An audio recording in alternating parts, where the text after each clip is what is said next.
So time to talk money, time to talk business. Here's Emmanuel Aboajiri joining me now with the latest in the world of business. Hi, Emmanuel. Hi, Chenchen. How are you? I'm great. And you? Yes, I'm fine. I'm looking forward to that journey on Mount Afaja. Afaja. Afaja. Yeah. Would you make it? No, I can't make it. You I have can't? another engagement tomorrow. See, so I was thinking you would be to shed some exactly. I know. But anyway, I know. Maybe the next time I'll try. And all right. So tell us. I mean, what do you have in business today? Well, in business, Barclays Africa, following the announcement that is going to offload 62% of its shares to another investor, there was so much uncertainty surrounding workers as well as customers of the bank. People thought that, well, what's going to happen to the workers? At some point, you were hearing they were going to cut some 5,000 jobs in Africa. Exactly. Well, those are just not true. I mean, officials of the bank, currently an official of the bank, the parent bank in the UK is here and is assuring that even though the bank is going to offload shares to an investor, it will make sure that it engages or it gives it to a bank which has interest in Africa. So it's not actually going to affect its then at least that's some good news. Exactly. That's some good news for the workers. Okay, give us the details there. All right, so time for business. And Barclays Africa says it will be pushing its parent company to settle on an investor with a deeper understanding of the African banking business. Barclays UK last month announced its decision to reduce its majority stake in its Africa business. This was to help the bank raise additional capital as part of a new regulatory requirement in the UK. It is currently looking for an investor to take part of its 62% holdings in Barclays Africa. Chief Executive in charge of retail business banking, Craig Bond, tells Joy Business they will not compromise on this requirement. PLC has got to a situation where it needs to raise capital, and its most successful division, its fastest growing division, is Barclays Africa. And so for them to sell a piece of America, very unlikely, because it's not growing. For them to sell a piece of the UK, it's their core. And so I think what has happened is that that PLC have said, when we look at all of our assets, if we can sell down our shareholding in Africa and release capital, that'll be good. That'll be great for the group as a whole. We've only just started thinking about potential shareholders that could buy some of the Barclays PLC shares. But certainly our intent would be to get a very good blend of new shareholders to buy the Barclays shares that think Africa, understand Africa, and have a long view of Africa.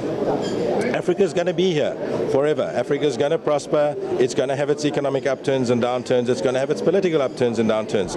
We're looking for shareholders to buy out those shares that understand that and have a long-term view about African prosperity. Someone that understands that you need banks to grow economies, and that investing in a bank like this can play a big role in the African economic growth of the future, can create millions of jobs, can really be a positive force for change. And so, without sounding overly excited, we think this is an incredible opportunity for this group. Now, former Chief Executive of Barclays UK, Bob Diamond, has already expressed interest in taking part of the Barclays shares upsale. In a related development, Ghana has been selected to host the new branch banking model and innovation hub for Barclays Bank in Africa. It will guide the new wave of branch refurbishment in the region. Craig Bond has been explaining to Joy Business why they selected Ghana. We've set up an innovation hub in Accra. We've brought some of the finest IT minds from across the world. So we've got, based in Ghana, Americans, French, Czechoslovakian, and even some strong African IT skills. And we've set them up in Accra to try and develop the next wave of cutting-edge thinking around financial technology. And you may ask us, why have we done that in Ghana? We specifically chose Ghana because it is one of Africa's preeminent trading cultures. It has a fantastic culture of innovation and entrepreneurship.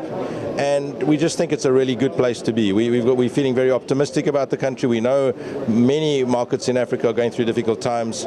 We have a very strong feeling that Ghana is going to be one of the winners in the economic future of Africa. Also, that was Chief Executive of Barclays Bank in charge of retail and business banking, Craig Bond. Now, in other stories, some players in the cashew industry are threatening to embark on a demonstration in protest against the new directive for all traders and processors not to purchase raw cashew nuts from January to June.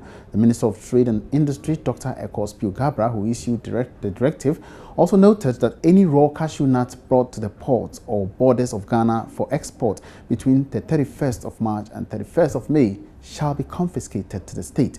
This, according to him, is to ensure more value addition to the produce before export. But the chairman of Cashew Buyers Association in the Bono Afo region, Mumuni Isa, tells Joy Business they would go to every extent to resist this directive. Yenuanum kuafo ene ye traders no ene ye agents for ye no mu ye adwuma ene ye share ye meeting ye person ye demonstration de kire aban especially. We had a meeting with our counterpart to organize a demonstration against the government, especially the trade minister. If he doesn't address our grievances, we'll also not let him be, because we and the exporters have invested so much money into the system only to be told in the middle of the season that a ban has been imposed on us. It's completely unacceptable considering the time this came up. They should have informed us earlier. GCB are only two processors companies. Yes, it can have and very than a binding so baby, and I sent in December, and I said, boy, a money, because you can't free a man on it. That's all in business for now. Many more business updates come to you at midday. My name is Emmanuel Abuaji Riafi.